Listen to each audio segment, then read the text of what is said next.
Okay, let me pick up where I left off.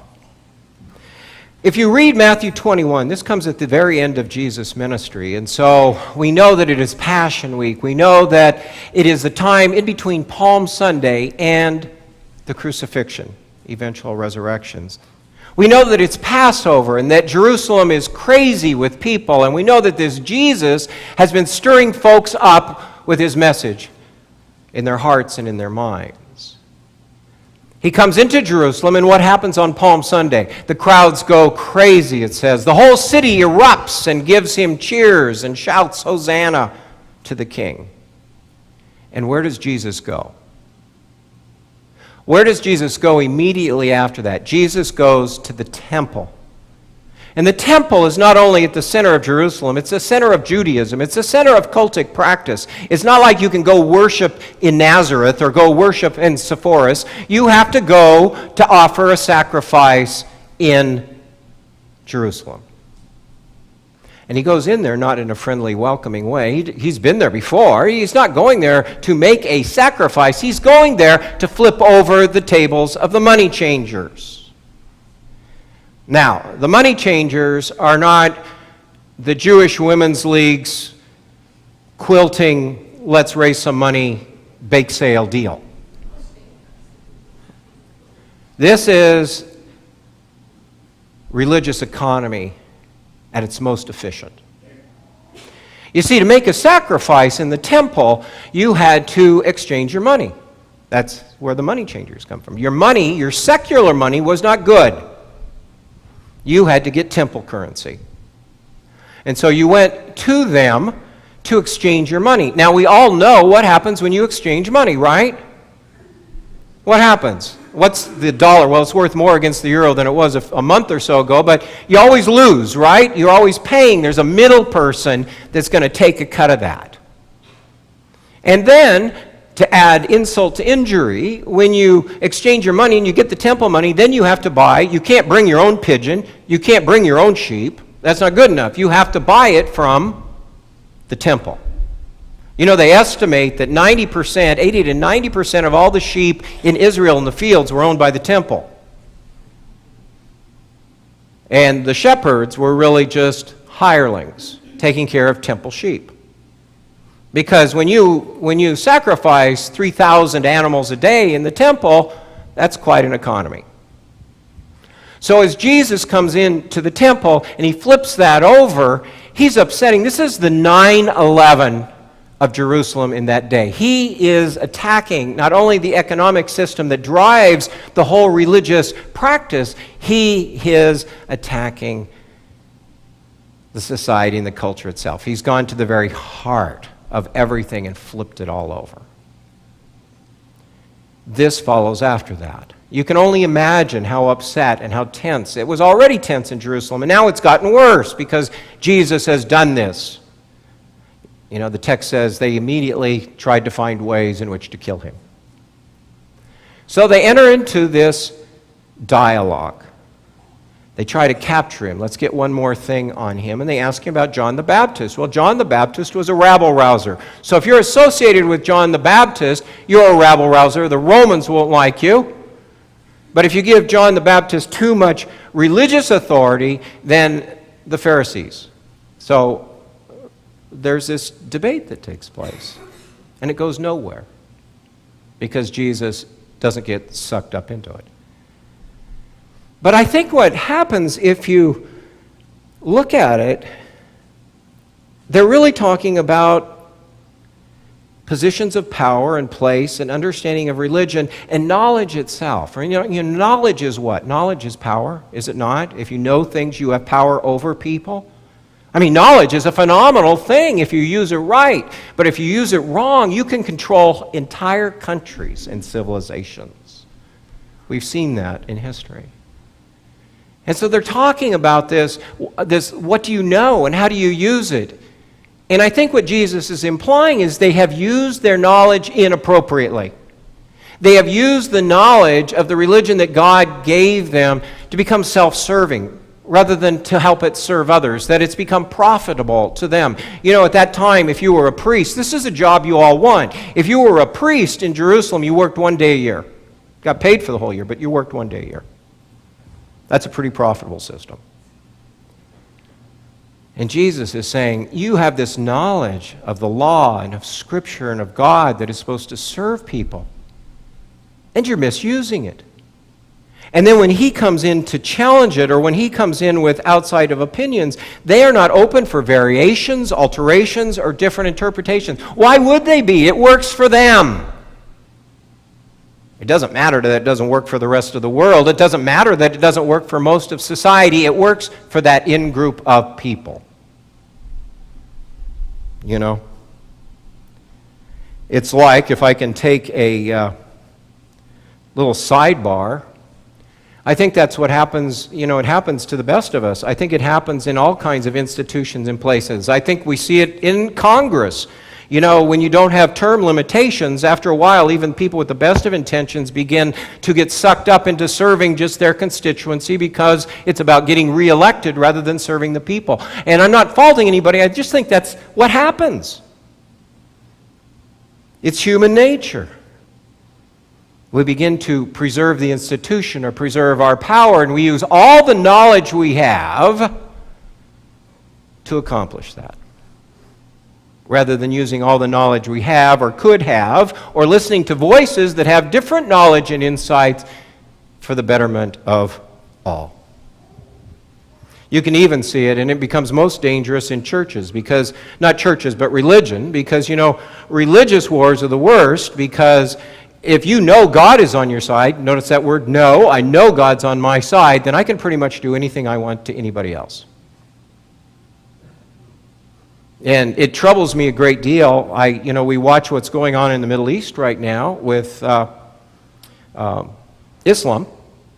But when you look at Islam and you look at the multiple sects that are in Islam, it's not like homogeneous, right? There's a lot of different things in there. It reminds me a whole lot of what happened in early Christianity when the church formed, and they got rid of all kinds of little sects in less than pleasant ways. Institutional power, having control and knowledge can be used wisely or poorly. Churches fall victim to this. Almost every church, denomination, religious tradition starts and forms in the same way. There's a little group of people, they get together, they have a house church, they have the meal, they have good fellowship, they like it, they invite their friends, a few more friends come in, and pretty soon it's a little bigger. They have to meet in 2 houses, 2 nights. They say, wow, we'd still like to meet together, let's get a house that's bigger, or let's rent a room, or let's build a church. And when they do that, then they need committees. And when they need committees, then they need councils, and they need budgets, you see. And then all of a sudden it gets really, really big, and they say, I don't like this anymore. Let's start a little church. Look at church history. Almost every denomination has started in that same cycle. And what happens is, it's not bad that the institutions form. It's not bad. It's just that after a while we get so sucked into preserving what is that we've lost what we were called to do and be in the first place. We seek to preserve the structure rather than to preserve the ministry. Maybe that's why Jesus repeatedly said what? The first must be. Maybe that's just his way of saying don't forget where you came from. Maybe you need to go back to the beginning. That television show, Undercover Boss, where the top person goes down to the bottom and really sees what's going on, it's often very different than we think it is or we portray it to be. How do we use the knowledge that has been entrusted to us, both secular, religious, spiritual, and other, in the right way? We live in what is called the information age. A time in which we have more information at our fingertips than ever before. Just ask doctors. Doctors will tell you it is dreadful. Because everybody who comes in to see him has already made the diagnosis and knows every awful thing that could ever happen to them and any possible remedy that some quack has put online. Right?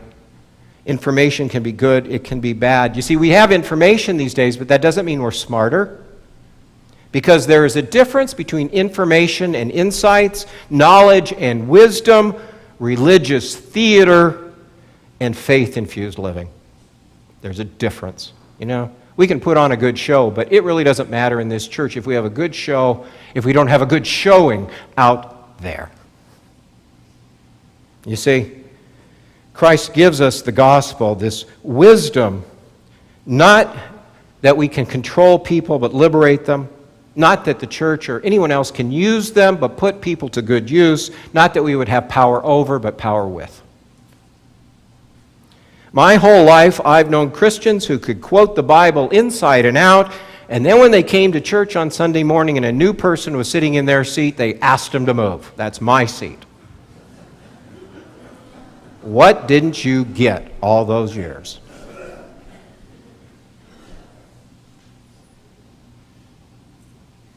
Had a wedding in my first church. People asked me, they're all curious where it was. Well, it was in Colorado, it was out on the plains, and it was 99% farmers. I think the only person who wasn't a farmer worked for the granary, so he was an accountant. So everybody was farmers.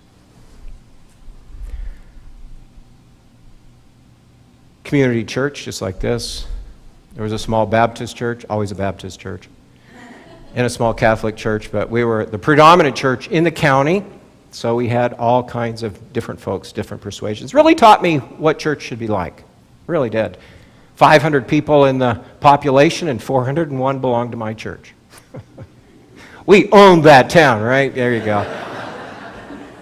Anyway, young pastor, green behind the ears, not really knowing how things work, and but knowing how I believe they should work. Young woman called up to have a wedding in the church, not a member of the church, and of course, like this church, if you are willing to do whatever kinds of things we require in terms of having a church in the wedding in the church, you can do it. And so we booked them, and I knew the family. The father was a farmer, had lived there all his life. In fact, the father was not a member of the church, contributed to the church. They were a Buddhist family, but very much supported the community church in that town. Well, this was about 6 months before the wedding, and at about 3 or 4 months, probably about 3 months before the wedding, another member of the church came to me who had been a member all their life, her life. I don't think in the 2 years I was there, I don't think I ever saw her in church, but she was a member of the church, and certainly was living with the most powerful man in the community, the one who owned the grain elevator. She wanted her daughter to be married on the same day, same time. And I said, well, this has been booked. We can't do this. I'd be glad to do it at 1 o'clock. I'd be glad to do it at 7 o'clock. I'd be glad to do it the evening before. I'd be glad to do it at any other time. I cannot do it at 4 o'clock on that Saturday. I already got it booked out. And, of course, she pulled the trump card out of her sleeve and said, but that person is not a member of this church, and I have been a member all my life. Doesn't matter, she didn't come. Her name was on the rolls. And she proceeded to send out invitations to her daughter's wedding for that time. It gets so good. It wasn't this fun at the time. So I talked to my church council, and I talked to my council president, and we went back and forth trying to work this all out and get this all straight, and she'd sent it out. That's the way it was. She had everything booked, and that was the Saturday. And finally my moderator said to her, you can invite all your guests that day, but I want you to know I will be standing at the front door of the church to tell you there's another wedding going on and you have to go somewhere else. And when she gave him more guff, he says, you just have to hear me. It is really obvious to me, and this is something you can say in farm country. She said, it's really obvious to me we've been talking to the wrong end of the horse.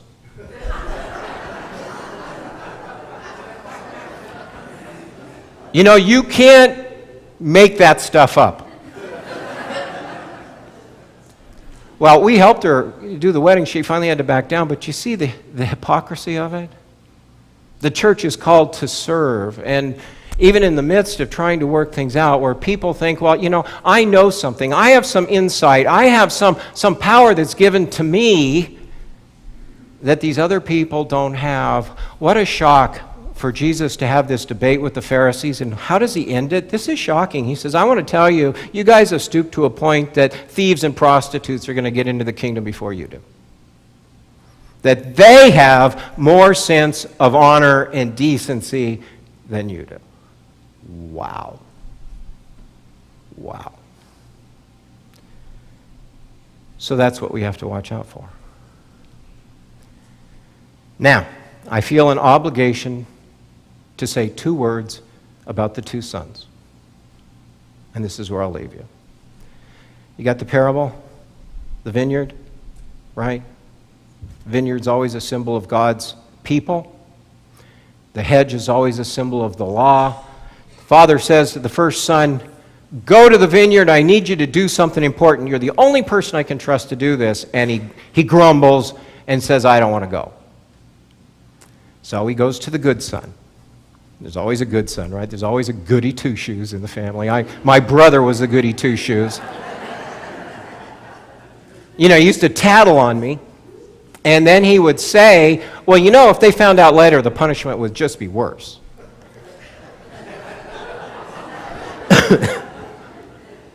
Anyway, the father goes to the good son and says to him, do this. And of course, being a good son, he said, I will.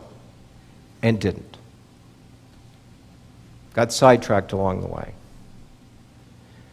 What's the point? How's this tie together? I think they both knew what they needed to do. I think they both had the knowledge that was needed at the vineyard at that time. I think the vineyard needed care and nurture. One of them was having a really bad day and said no and did it anyway, and the other one was hypocritical and said, I'm going to do it, and never did. They both knew what they were supposed to do.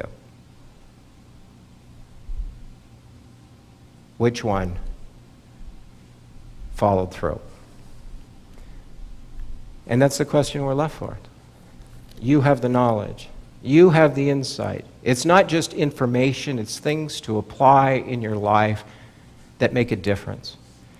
And not only a difference in you and in the world, but the culture of the church. What are we about? Who are we? Are we a closed society, an open society? Do we lose track of where we came from, what we're called to do? We know what we're supposed to do, just like those 2 sons. The question is, which son am I? And which son are you? Amen.